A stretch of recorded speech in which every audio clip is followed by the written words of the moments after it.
from Lake. Sir? Joan from Lake City. Joan Shimano, Minnesota Restaurant Association.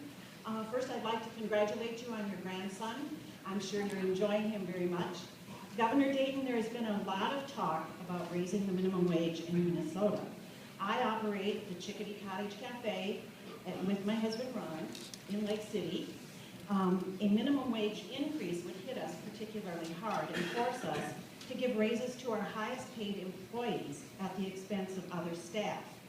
Our servers make an average of $17 an hour when factoring in tips and minimum wage.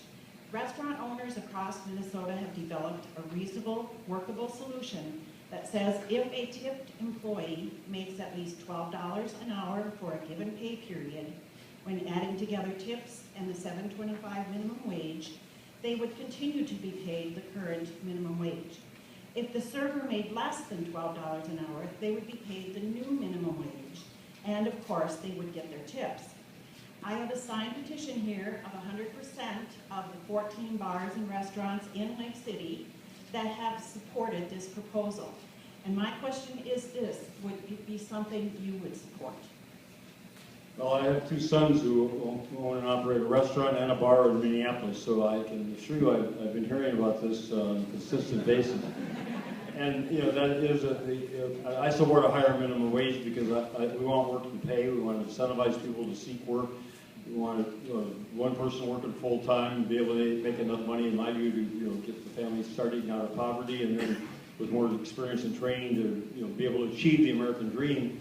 And also, for the rest of us, if somebody's working full-time and is still mired in poverty, they get a lot of benefits that the rest of us taxpayers pay for: earned income tax credit, food stamps, public medical care, and the like. So we all stand to benefit when people can earn their well-being in the marketplace.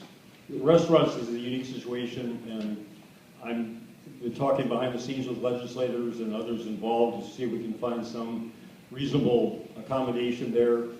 It's a little tricky because there are others that, industries that would, if they see that, they'll say, well, ours, hospitality and the like. So it's where do you, draw that line? But no question that those who are in situations where most of their income comes from tips, in some cases they're doing, working hard, but doing well, and to protect those who would need the increase because that's essentially their income, and also take into account the people in situations you described and my sons have described. I hope we can achieve that. Next 6 weeks. Governor.